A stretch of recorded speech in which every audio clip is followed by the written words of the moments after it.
성북학 개론입니다. 네, 안녕하세요. 네, 안녕하세요. 네. 매번 해도 새롭네요. 네, 멋짐합니다. 네. 네, 저는 성북문화원의 사무국장 강성봉입니다. 안녕하셨습니까? 네, 안녕하셨습니까? 네, 저는 성북문화원 향토사 연구팀장 박수진입니다. 반갑습니다. 네, 반갑습니다. 네. 네. 참 멀쩡하네요, 이게. 예. 이게 언제 이렇게 자연스러울까요, 이제? 제가 말을 아까 저번 시간에도 되게 자연스럽게 한 것 같지만 사실 무슨 얘기 했는지 기억도 안 납니다. 아, 그렇죠. 예. 지금 마이크 앞에서 뭘 했는지 기억이 안 나네요. 내가 무슨 소리를 한 거야? 막 이런 생각을 하면서 예. 그래서 또 자료가 남아 있어서 지난 시간에는 이제 성북학 개론이 어떤 것인지, 이제 성북학이 무엇인지, 왜 필요한지, 그다음에 앞으로 방송을 어떻게 진행을 할 것인지에 대해서 간략한 소개를 했고요. 아, 그런 얘기를 했었군요. 네, 많은 얘기를 했습니다. 뭐 주어진 시간 30분 안에 이제 성북구의 전체적인 예, 것들을 이제 담기 위해서 네. 어떻게 저희가 이제 조리 있게 진행을 해 나갈지에 대해서 소개를 했고요. 오늘은 이제 본격적으로 네. 이제 하나씩 이제 들어갈 텐데요. 먼저 성북동으로 네. 저희가 이제 초점을 잡았는데요. 그 중에서도 성북동의 탄생, 네. 즉 이제 조선시대 부분을 얘기를 하려고 합니다. 근데 조선시대 하면은 말 그대로 이제 저희 성북이라는 지명과도 연결도 되긴 하지만 한양도성 있잖아요. 한양성. 그렇죠. 한양도성이 있죠. 또 성곽 바로 마을이 저희 예. 이제 성북동, 뭐 삼선동 다 되는데 한양도성의 건립은 뭐 일반 시민들은 뭐 태조 이성계 때 이렇게만 알고 있는데 구체적으로 뭐 간략하게나마 좀 얘기를 해주셨으면 좋을 것 같아요. 한양도성의 건립이 어떠한 뭐 논의와 과정을 통해서 사실은 뭐 아시는 분은 다 아시겠지만 그 이성계가 조선을 건국한 건 개경이었죠. 그렇죠? 그렇죠. 네, 개경이었는데 이제 술은 새 부대에 담으라고 이성계가 이제 아마 여러 군데로 네. 이제 도읍을 옮기고 싶어 했던 것 같아요. 이제 위화도 해군으로 하면서 그렇죠. 그렇죠. 그래서 뭐 처음에는 뭐 계룡산이었다가 그러다가 이제 뭐 하륜이 반대해서 뭐 어디로 가고 했는데 결국은 택한 곳이 이 지금 경복궁을 중심으로 한 곳이었죠. 그래서 이제 원래는 뭐 그 안암동 얘기까지 나왔던데 안암동은 그 정릉 관련돼서인 거 아닌가요? 아닙니다. 네, 제가 알기로는 안암 지역에도 이제 청구를 했는데 또 그 반대가 있어가지고 그러니까 신촌도 있었습니다. 신촌은 이제 거기 하륜이 연희동, 신촌을 네, 연희동 밀었고요. 예, 그렇게 해서 됐는데 결국은 이제 선택한 거는 결국 이성계더라고요. 무학대사가 아니라 이성계가 이곳에서 하겠다라고 해서. 그렇죠. 근데 이게 재밌는 게 신하들이 계속 반대를 하는데 그 이성계가 무학대사랑 그 결정하기 전날 밥을 먹으면서 무슨 얘기를 해요. 근데 아무도 몰라요. 그 다음에 나와가지고 무학대사한테 여기가 어떻습니까? 그러니까 여기가 지금까지 본 데 중에 제일 낫습니다. 이런 얘기를 하거든요. 그러니까 아마 거기서 뭔가 이렇게 둘 사이에 밀담이 오가지 않았을까 네. 이쪽으로 정하려고. 뭐 설화일 수는 있지만 무학대사가 이제 입지를 쭉 돌아다니면서 이쪽에 이제 토성이라고 하잖아요. 예전에 고려 시대 때도 남경 그쵸. 지역이었기 때문에 이미 주민들이 많이 살고 있었지만 이 봉우리부터 이 능선이 쭉 연결돼 있는데 겨울에 이제 눈이 쌓여져 있는데 햇빛을 받으니까 햇빛 받은 쪽은 눈이 녹고 그쵸. 그늘 지역에는 이제 눈이 안 녹으니까 그 능선을 쭉 연결이 하니까 그게 바로 한양 성곽이라는 얘기가 있더라고요. 이게 관련된 설화가 너무 많아서요. 맞아요. 사실은 그 뭐 이제 알겠습니다. 무학대사랑 정도전 얘기가 너무 많아서. 네네. 어쨌든 또 재밌는 거는 뭐 태조 이성계 때 한양 도성과도 연관이 되지만 여기 성북구엔 또 사찰이 많지 않습니까? 그렇죠. 사찰이 많죠. 또 이게 또 무학대사랑 다 연결돼 있더라고요. 그러니까 대충 한국에 있는 사찰은 제가 이런 말씀드리기 좀 외람될 수도 있지만 뭐 무학대사, 원효대사, 그렇죠. 의상대사 요 세 명 안에서 대충 활용되는 것 같습니다. 그래도 또 맞습니다. 또 예.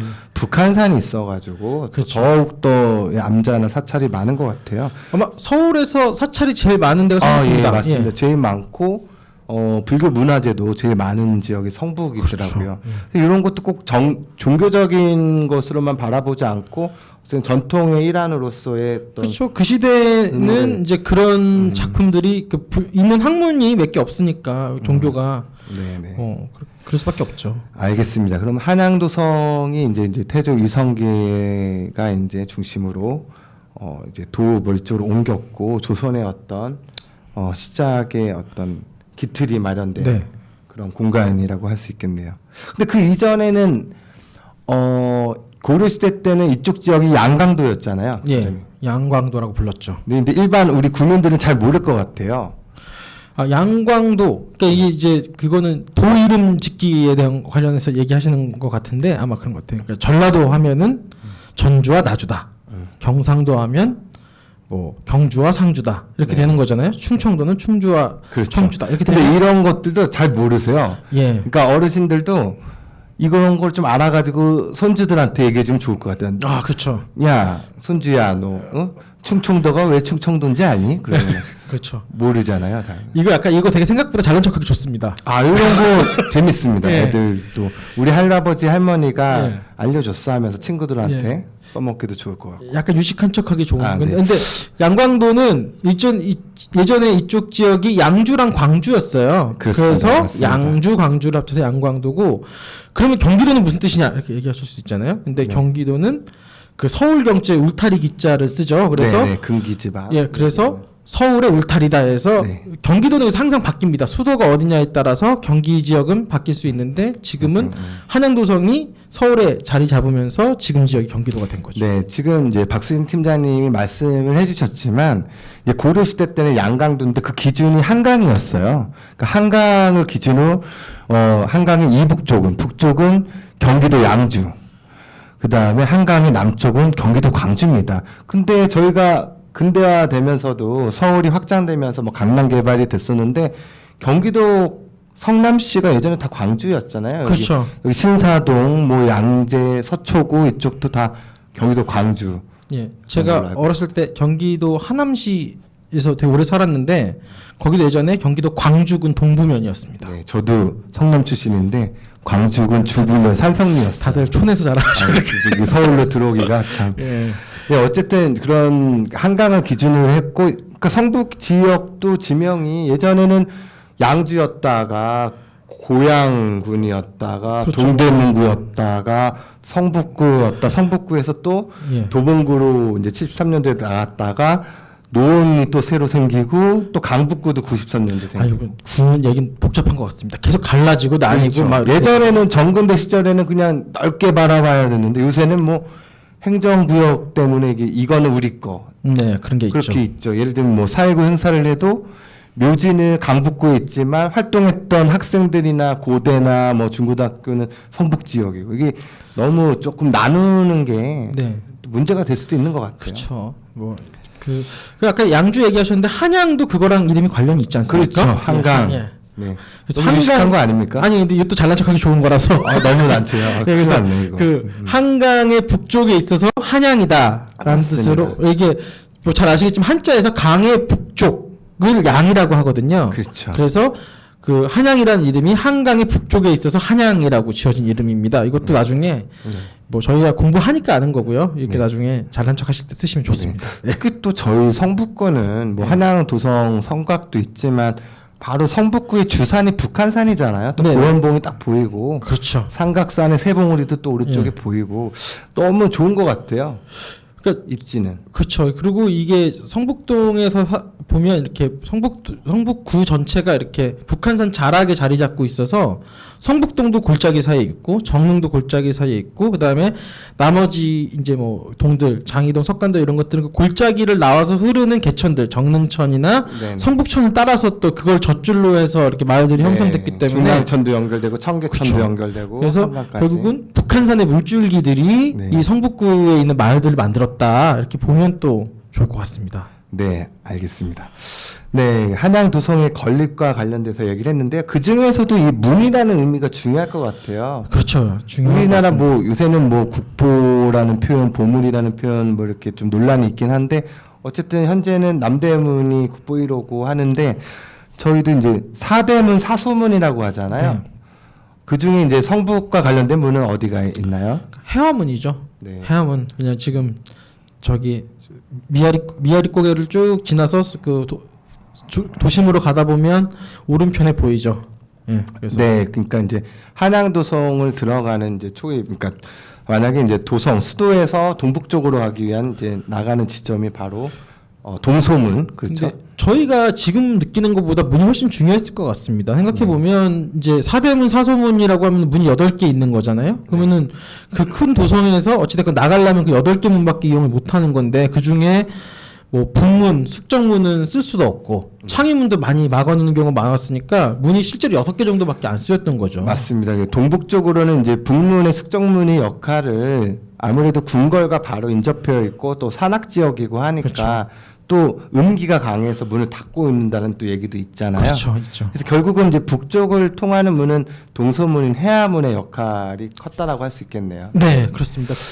그렇기 때문에 성북이 나중에, 그러니까 근대 이후도 그렇고 조선시대도 그렇고 성북 지역이 이제 빨리 개발되는 이유 중에 하나가 그런 교통의 편리성이 되게 중요하다라고 생각합니다. 예. 뭐 강원도나 함경도 이제 명태라든지 어떤 특산물들도 다 이쪽으로 오고 뭐 임꺽정 소설에도 이쪽에 해화문 앞에가 무대가 있다라고 네, 뭐. 또 얘기를 많이 하는 것 같아요. 네, 그렇습니다. 그래서 동소문도 있긴 하지만 아픔의 역사도 간직하고 있는 것 같아요. 정근대 사회에서도 뭐 또 뭐 몽골의 침입도 있고 뭐 병자호란도 있을 수도 있고. 네, 근데 이제 그거는 조금 얘기가 의미가 다르니까. 네, 왜냐하면 그래서 지적받은 거죠. 예.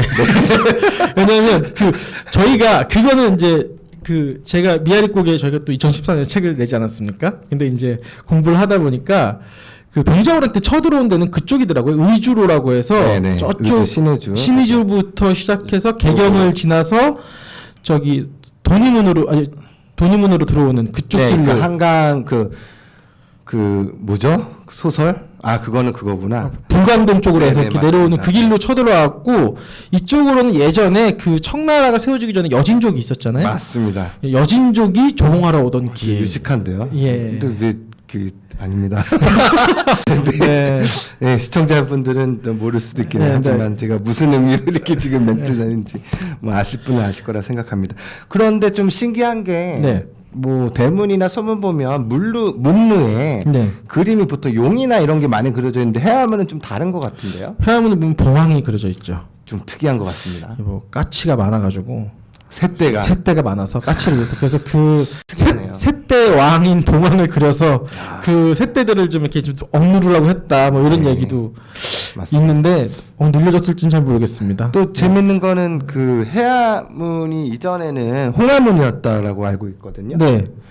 지금 홍화문이 그 저희 궁궐의 문들을 보면 화자가 많이 들어가요. 경복궁의 정문은 광화문이죠. 네.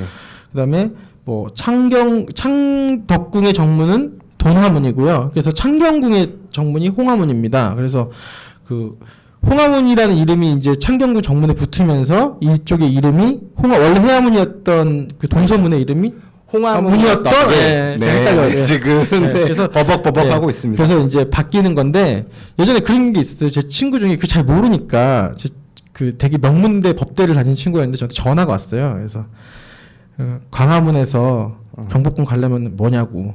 그래서 네. 제가 택시 타야 된다 그랬는데 그래서 예, 그래서 사람들이 잘 모르더라고요. 네, 그런 맞습니다. 의미가 있다. 근데 그래서 해화문도 원래 홍화문이었다가 이렇게 네. 이름이 바뀌었다. 해화라는 명칭은 뭐 제가 알기로는 아까 말씀하셨듯이 여진이나 사신들이나 했을 때 어떤 숙소의 역할 또 한자의 뜻을 또 했을 때도 뭐, 은혜를 베푼다라는 그쵸. 의미가 있기 때문에 해화문이라고 하는 것 같습니다.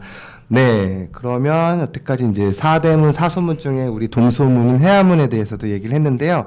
또 조선시대 때 또 중요했던 게 성북동과 관련해서는 또 선잠단이 아닐까 싶네요. 근데 또 거꾸로 먼저 얘기를 하자면 지금 선잠담지를 시구를 했다라고 얘기를 들었거든요.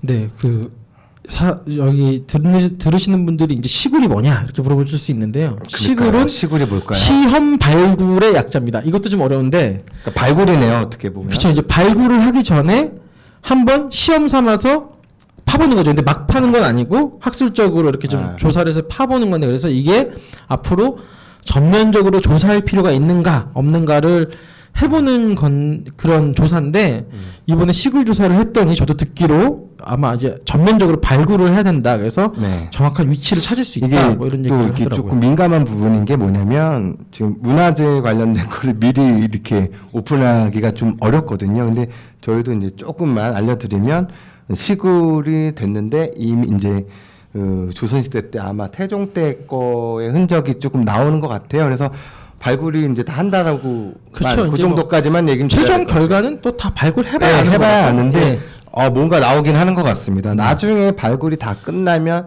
좀 더 구체적으로 여러분들께 알려드리도록 하겠습니다. 근데 이게 아마 얘기하신 게 그런 건데 이제 뭔데 이렇게 그러면 시골 발굴을 하냐 여기가 왜 네네. 중요하길래 아마 이런 얘기 하시려고 했던 거 아닙니까? 맞습니다. 찌찌뽕입니다. 예. 네.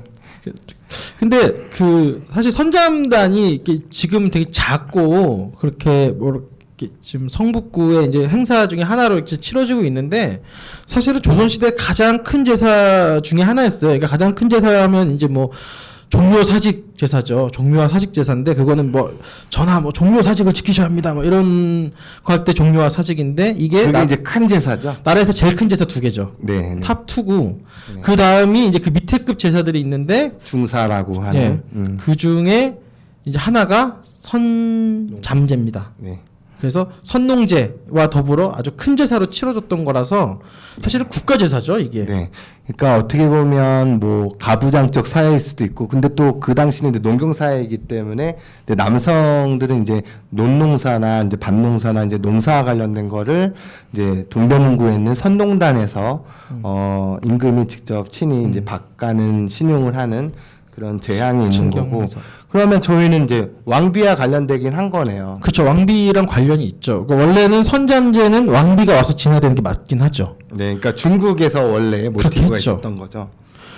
근데 이제 뭐 어떻게 보면 뭐 이게 불행인지 다행인지 아니면 아무 의미가 있을 수 없을 수도 있지만 아무튼 조선왕조의 기록을 보면 왕비가 선잠단까지 온 기록은 없습니다. 네, 그러니까 섭사라고 해서 사신을 파견했다는 말씀이 돼요. 그러니까 이제 조선은 약간 뭐 이렇게 좀 보수적인 사회인 건 확실해서 왕비가 이렇게 좀 멀리 나가는 걸 이렇게 좋아하지 않았던 것 같아요. 그렇죠. 신하들이 이렇게 반대를 합니다. 그래가지고 그 왕비는 어디서 지내나요?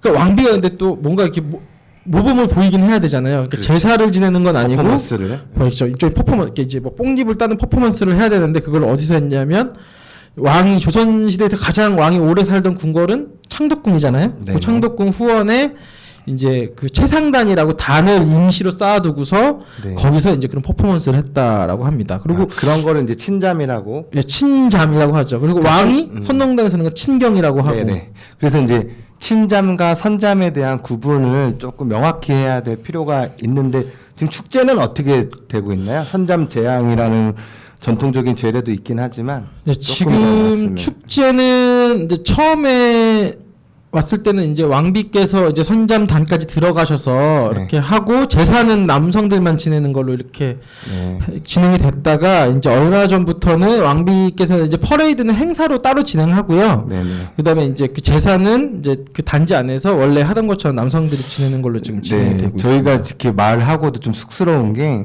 그 선잠제향 주관은 선잠제 보존위원회랑 저희 성북문화원이 주관을 하고 있거든요. 근데 저희가 와서 좀 많이 좀 대들었죠, 속된 말로. 뭐- 왕비가 안 하는데 왕비를 왜 선잠단지 안에 가고 막 했는데 좀 그런 논의가 더 앞으로도 좀 필요할 것 같아요. 그렇죠. 이제 근데 그게 뭐 그렇다고 뭐 고증대로 왜 안 하시냐 이렇게 얘기할 수 있는 부분만이 아니라 이제 이렇게 마을의 축제와 행사와 같이 어울려서 가는 부분이 있어야 될 것 같습니다. 네, 알겠습니다. 그러면은 이제 선잠이라는 의미, 또 여성, 그 다음에 또 선잠단지 옆에도 근대화 시기 때도 뭐 염직 공장도 있고 마전토도 있고 하니까 또 그런 어떤 컨셉으로 무언가를 이루면 좋을 것 같네요. 네, 그렇죠. 네, 알겠습니다. 그럼 선잠단 이야기는 나중에 발굴이 끝나고 나서 좀 더 하는 걸로 하고요. 팁을 한번 하시죠. 아, 예. 네. 그거 사진도 좀 재밌을 것 보여드리고. 같아요. 예. 또 발굴하신 분 모셔다가 한번 하면 그렇죠, 좋을 것 그렇죠. 같아요. 예. 네, 알겠습니다. 아까 1부에서도 성북동의 간단한 개요를 설명을 했었는데 이 북둔이라고 얘기를 했는데 정확히 이 북둔은 어느 군대의 주둔지였을까요? 그러니까 이게 서울이 그 당시 한양이죠. 이제 한양이 그 세 개의 부대의 관할이 있었어요. 네. 훈련도감, 금이영, 어영청 이렇게 세 개의 부대가 나눠서 서울을 이렇게 3등분해서 지키고 있었는데 이쪽 동북 지역은 어영청 소속이었습니다. 그쪽에 북쪽 주둔지이죠. 쉽게 네. 말하면 북둔이 성북도에 생긴 건데 아까 전에 뭐 저희가 선잠단지 얘기도 하고 막 한양도성 얘기도 하고 그랬지만 그게 사람이 살지는 않았던 것 같아요. 그때. 네, 여기가 뭐 계곡도 있고 뭐 복숭아 나무도 있고 뭐 꽃도 향기도 나고 하긴 하지만 이렇게 마을로 주민들이 이렇게 모여 사는 정도는 아니었던 것 같네요. 그러니까 사실 복숭아 나무도 저기 북둔 생긴 다음에 심은 것 같아요. 네. 주민들이 와서 그래서 살라고. 알겠습니다. 그러면은 어쨌든 간에 그럼 위치와 의미 같은 것도 저희가 얘기를 할 필요가 있는데 저희가 추정을 하는 지역은 좀 있긴 하죠. 네, 근데 이게 성북둔에 대해서 이렇게 하다 보면 뭐냐면 그 얘기가 조금 먼저 나오면 좋겠는데 그 사람들이 이제 둔전이라고 해서 이제 그 밭을 일구고 살아야 되는데 여기 땅이 이게 척박하잖아요. 여기가 마사토죠. 예, 마사토. 모래랑 있고 밭 농사도 솔직히 예. 쉽지도 않고. 논농사는 잘 되지도 예, 않고 심지어 물도 쭉 예. 빠지고. 그래가지고 여기에 저번 시간에 잠깐 언급을 한 것 같긴 한데 그래서 이제 그 매주를 써서 납품하는 권리랑 뭐 포백을 해서 이렇게 할 수 있는 권리들을 준 것 같아서 거기서 이렇게 사람들이 그래서 그때부터 모여 살았던 것 같고요. 그래서 그렇게 했던 것 같고 그래서 그 저희가 문집을 보니까 그 어영청 생기기 전에는 여기 사람이 안 살았다 이런 기록이 있더라고요 문집에도. 네. 그래가지고 알겠습니다. 자, 그러면 이제 성북동에 마을이 형성이 되고 사람들이 사는 건 어쨌든 군인들, 어영청 군인들 가족들이 생계를 하기 위해서 그렇죠. 어쨌든 마전하는 권리와 매주 쓰는 권리도 이렇게 조치가 취해져서 주민들이 모여 산 거네요. 근데 또 재밌는 거는 마을 주민들, 서민들의 공간이 이제 나중에 생기긴 했지만 자연이 이제 산수가 수려하고 아이고, 예. 제가 마이크를 안경을 헤딩을 했습니다. 방금 이런 사태도 벌어지네요. 예.